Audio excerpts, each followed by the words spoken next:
Munnange TikTok omulala ow'amaanyi wona afudde. Oluyimba lwa Bobi Wine terusaana kuwibwa ku mpewo. Ani abyogedde? Byonna tugenda bimanya olunaku olwaleero. Ebya Pinki nno munnange byo birabika byongera kutereera butereezi buli lunaku olukya ebibala bigenda wuwe. Nyongera okujjukiza nti oli kujjika media ensibuko y'amawulire. Kati nno munnange nga bulijjo tutera okuletera amawulire ag'essanyu ne mubamu ag'ennaku, era nga olunaku olwaleero tukuletedde TikTok wuuno. Ono nno ng'amanyikiddwa amannya ye Awufe. Ono ng'abadde TikTok w'amaanyi nnyo era nga musajja munaggana. Era nga woba otunuulidde omusajja ono munnange afaananira ddala rapa eyali ow'amaanyi ddala amanyikiddwa nga Tupac. Bangi mumutegeera bulungi. Omukulu ono era kigambibwa nti amaze akabanga akaweerako munnange ng'atawaanyizibwa ekirwadde ekitategeerekeka bulungi nga kimubala embiriizi, era nga ono obadde omutunuulira butunuulizi mwana tunooseka. Kino nno kitegeeza abadde comedian mulungi gwandigambye nti oyo kyakola akitegeera. Mu vidiyo ez'enjawulo mwana tuono ziyajja apostinga, ate nno mwe mwava ka vidiyo akamufuula ate ow'ettutumu ennyo.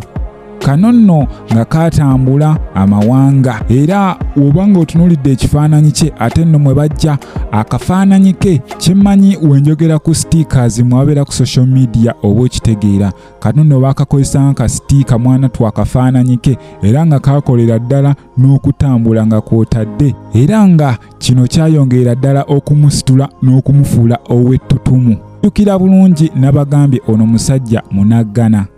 Bino nno olwagudde mu matu g'abantu ab'enjawulo bonna badduse emisinde mwana ne beeyiwa ku timeline ye ne batandika okuweereza obubaka. Bano bagenze maaso ne baweereza obubaka mwana obukungubaga nga babuweereza eri famire y'ono omukulu amanyikiddwa nga Awufe. Nagambye musajja munaggana, era tusaba Mukama Katonda amulamuze ekisa. Bwe tweyongerayo maaso omukulu Katolu bw'amago tumanyi obulungi atasiba zikweya mwana alina byayogedde ku luyimba olumanyikiddwa nga Nalumansi. Luno nno nga luyimba lw'omukulu amanyikiddwa obulungi nga Bobi Wine, abangi gumumanyi nga Robert Kyagulanyi, omuntu w'abantu. Mu interview emu Katolu bw'ama mwana gye yabaddemu yagambye yetawulirangako luyimba olutategeerekeka nga luno omukulu Bobi Wine lwe yayimbye. Luno nno olumanyikiddwa nga Nalumansi, era nga agenze maaso n'ategeeza nti luno oluyimba terwetaaga airplay yonna. Kino nno nga kitegeeza kebe TV kebe radio mbukuye oluyimba terusaanidde. Naye kyesimanyi kakati gwe olowooza luno oluyimba, kubanga oba otunuulidde oluyimba luno lulimu amakulu, naye kati ye Katolu bw'amasimanyi ye bw'akirabye na bw'akiraba.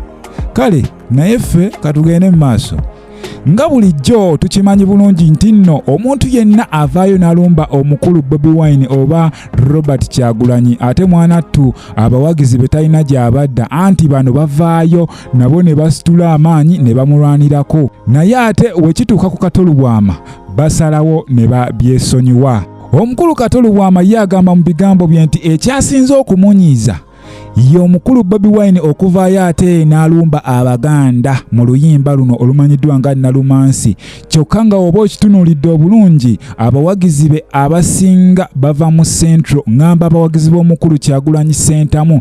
Kati omukulu Katolu bw'ama byamusoberedde ddala, era n'agamba luno oluyimba ddwo terusaanidde.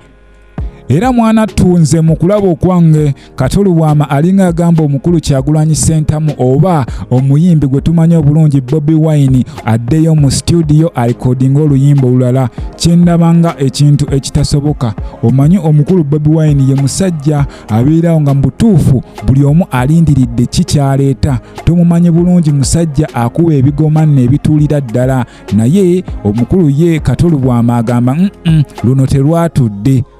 Kati nno we tweyongerayo maaso ebya Pinki new management ate afulumiza oluyimba olupya byonna ngambye ngenda kuba nga mbigamba, era nga munnange mwana mwalo n'amanyikiddwa nga Pinki twamulabyeko yasiibuludde abayimbi, naye nga ku lujuliro luno munnange mwana Palaso ye yasoose ku Saniya, era nga babaddewo abayimbi ab'enjawulo nga bangi.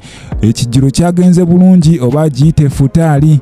Wano nno Palaso we yategerezeza nti guno omwaka nga tegunnagwako mwana twate alina okujjuza cricket over Lugogo gye tumanyi obulungi eyo kasita ogijjuza munnange oba musajja nno ddala era nga ekivulu kino yakitumye Love Fest. Kitegeeza gugenda kuba ate nno mukwano mwereere nga otumanyi musajja wa buyimba obuwooma mwena mubumanyi atabumanyi ate nno osobola obunoonyako ku social media platform ez'enjawulo n'obwewulirirako kubanga ye agamba agenda buba kuba bwonna lukoba ku lukoba lukoba ku lukoba. Tujjukira bulungi nnyo nti mwana muwala ono amanyikiddwa nga Rauma Pinky ate yakyusa management ye era nga ssaawa zino ali under a new management era nga ebya Jeff Kiwa mwana tuyabirabanga bikadde. Management eno mwana muwala ono gyali mu ssaawa zino emanyikiddwa obulungi nga Hank Media era nga wansi wa management eno oyinza okugamba nti mwana muwala ebibala byo byayiseyise dda kubanga already ayinayo akayimba kakapya under his new management era nga akayimba kano kamanyikiddwa nga Inside. Osobola okanoonyako ku mitimbagano social media platform zonna ogenda kuba temwana tungo okerabirako obanga okafuna. Era nga Rauma Pinky ye agamba mbu yasekeredde abamulwanisa omusuula kubanga ye yajja mbu era omukyala mumalirivu nnyo nno ddala. Teweerabira gwe mukwano gwange ali nange nti oli ku Jika Media ensibuko y'amawulire. Kati nno we tweyongerayo mu maaso omukulu Kapere abangi gwomumanyi obulungi gwatamumanyi omusajja ono comedian era nga yaliko mu Amalula family naye okuva lwe yavaayo ebintu tebyatambula bulungi. Awo nno wenkugambira nti oba osanga management kintu kikulu nnyo ate mu entertainment industry eno. Omukulu ono Kapere agamba ki?